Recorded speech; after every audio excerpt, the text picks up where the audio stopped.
Corona virus কি? এটি কি আশীর্বাদ না অভিশাপ? এ বিষয়ে কিছু পিছু থেকে বলতে হয়। সিরিয়া, ফিলিস্তিন, আফগানিস্তান, ইরাকে, কাশ্মীরে, মায়ানমারে যুগের উপর যুগ ধরে মুসলিমদের উপর অমুসলিমরা জুলুম, অত্যাচার, অনিয়ম, অবিচার করে আসছে অত্যন্ত সুদক্ষ কৌশলে, অভিনব কায়দায়। ফিলিস্তিনের ছোট ছোট নিষ্পাপ শিশুদের চোখের সামনে থেকে তুলে নিয়ে যায় ইসরায়েলি সৈন্যরা, কারো বাবা, কারো মা, কারো ভাই, কারো বোন। ফিলিস্তিনে হাজার হাজার মুসলিম পরিবারে শুধু নিষ্পাপ শিশুরা আছে, তাদের মা বাবা, ভাই বোনদেরকে হত্যা করা হয়েছে। ইসরায়েলের বন্দিশালায় বন্দী আছে সিরিয়া ও ফিলিস্তিনের লক্ষ লক্ষ নারী ও শিশু, যাদেরকে পানি পর্যন্ত দেওয়া হয় না। বিশ্ব মানবতা আজ নীরব। তাদের আর্তনাদ, চিৎকারের শব্দ শুনেও কাফির মুশরিক ইহুদিরা সাহায্যের জন্য ছুটে আসেনি, সাহায্যের হাত বাড়িয়ে দিয়েছে আল্লাহ তাআলা এই করোনা ভাইরাস দ্বারা। চীনের উরুগুয়ে প্রদেশে বছরের পর বছর মুসলমানদেরকে গৃহবন্দী রেখে চালিয়েছে তাদের উপর অমানবিক নির্যাতন ও নিপীড়ন। শুধু তাই নয়, শেষ পর্যন্ত তারা পবিত্র কোরআনের কিছু শব্দ পরিবর্তন করে লক্ষ লক্ষ কপি প্রিন্ট করে সারা পৃথিবীতে তারা ছড়িয়ে দিতে চেয়েছিল। আর ঠিক সেই মুহূর্তে আল্লাহ তাআলা পুরা চীনকে পরিবর্তন করে দিলেন। শেষ পর্যন্ত চীনা প্রেসিডেন্ট নিজে মসজিদে গিয়ে নামাজ পড়তে বাধ্য হয়েছে। সামনে তাকে আরো কঠিন সময় পাড়ি দিতে হবে, কারণ করোনা আক্রান্ত হওয়ার পর চীনে এ পর্যন্ত 1,50,00,000 লোক নিখোঁজ।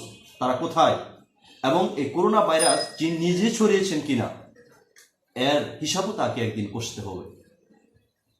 পৃথিবীর উন্নত দেশ ইতালি যে কোনো প্রাকৃতিক দুর্যোগ মোকাবেলা করার ক্ষমতা তারা রাখে। সেই ইতালি রোমের প্রধান গির্জায় বিশ্ব মানবতা শান্তির দূত রাসূলুল্লাহ সাল্লাল্লাহু আলাইহি ওয়াসাল্লাম এর 611টি ব্যঙ্গচিত্র রয়েছে। ইতালি রাস্তায় সারি সারি লাশবাহী গাড়ির সিরিয়াল দেখে আজ আমরা ব্যথিত হই, আজ আমরা কাঁদি। কিন্তু রোমের সৈন্যদের অতীত ইতিহাস আমরা জানি। সে আপনারাই 1931 সালে, আজ হতে 88 বছর আগে, লিবিয়ার উপকূলে হানা দিয়ে উসমানী সাম্রাজ্য দখলের উদ্দেশ্যে একটানা 72 ঘন্টা ত্রিপোলা ও বেনগাজিতে বোমা বর্ষণ করে তুর্কি সৈন্যদের হটিয়ে লিবিয়া দখল করে নেন এবং মরুর শীর্ণ লিবিয়া মাটি ও মানুষের নেতা উমর আল মুখতারকে ধরে নিয়ে ফাঁসিতে ঝুলিয়ে হত্যা করেন। উমর আল মুখতার হাসি মুখে নিজের জীবন দিয়ে দেন, কিন্তু অন্যায়ের সাথে আত্মসমর্পণ করেনি।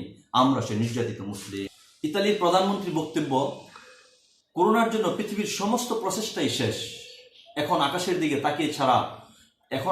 দিকে তাকিয়ে থাকা ছাড়া আর কোনো উপায় নেই। তিনি নিজে মসজিদে গিয়ে নামাজ পড়েছেন। ইতালির ঘরে ঘরে আজ আজানের ধ্বনি। এটি নিঃসন্দেহে ইসলামের বিজয়। আজ কোথায় রাশিয়ার পারমাণবিক, আমেরিকার নিউক্লিয়ার? আজ কোথায় যারা হুঙ্কার দিত পৃথিবীর মানব সভ্যতা বিলীন করতে মাত্র কয়েক মিনিট লাগবে? পদার্থের ক্ষুদ্রতম অংশের নাম অণু। একটা বালিকণাকে 100 ভাগ করলে যে পরিমাণে ছোট হবে তাকে বলে অণু। আর আজকের করোনা ভাইরাস হচ্ছে একটা অণুজীব। সে অণুজীবের বয়ে গোটা বিশ্ব আজ গৃহবন্দী হয়ে আছে। পৃথিবীর অনেক দেশে জরুরি অবস্থা চলতেছে, সারা পৃথিবী রুল জারি হয়ে আছে। আজ কোথায় পৃথিবীর দাপটশালীরা? তাই আল্লাহ বলেন, শীঘ্রই ওই সময় আসবে যখন আমি কাফেরদের মনে ভয় ভীতি সৃষ্টি করব, কারণ তারা আল্লাহর সাথে এমন কাউকে শরীক করে যার কোনো দলিল প্রমাণ আল্লাহ পাঠাননি। জাহান্নাম তাদের সর্বশেষ ঠিকানা। সূরা আল ইমরান আয়াত 111। সুতরাং আজকের করোনা ভাইরাস তাদের জন্য অভিশাপ হতে পারে, এটা আমাদের জন্য আশীর্বাদ। কারণ করোনা ভাইরাস সমস্ত সৃষ্টি আল্লাহর কাছে মাথা নত করতে বাধ্য করেছে। পৃথিবীর দাপটশালীরা এই কথা স্বীকার করতে বাধ্য হয়েছে যে এটি একটি আসমানি গজব, যা মহান স্রষ্টার কাছ থেকে প্রেরিত। করোনার ভয়ে ইহুদিরা, খ্রিস্টানরা, কাফির মুশরিক পবিত্র অপবিত্র অবস্থায় সেজদায় লুটায় পড়েছে। পৃথিবীর অনেক শাসকরা কারাগারে নির্যাতনের হার কমিয়ে দিয়েছে। চীনে রাষ্ট্রীয়ভাবে হারাম খাদ্য নিষিদ্ধ করা হয়েছে এবং মুসলমানদের হালাল খাদ্যগুলো ভক্ষণ করার উপদেশ দেওয়া হয়েছে। আরব দেশে সীসা, দাবা এবং জনসম্মুখে অশ্লীল ডান্স এগুলো নিষিদ্ধ করা হয়েছে। মানুষকে প্রযুক্তির চেয়ে আল্লাহর কাছে সাহায্য চাইতে শিখিয়েছে। হাঁচি কাশি সহ উজু গোসল সুন্নতের উপর আমল করার গুরুত্ব বাড়িয়ে দিয়েছে। আইওসি রিপোর্ট অনুযায়ী সারা বিশ্বে যেখানে প্রায় 12,500 মানুষ ইসলাম গ্রহণ করত প্রতিদিন গড়ে, কিন্তু আজ সে হার আরো বহুগুণে বৃদ্ধি পেয়েছে। এটি ইসলামের বিজয়, এতে জ্ঞানীদের জন্য শিক্ষা রয়েছে।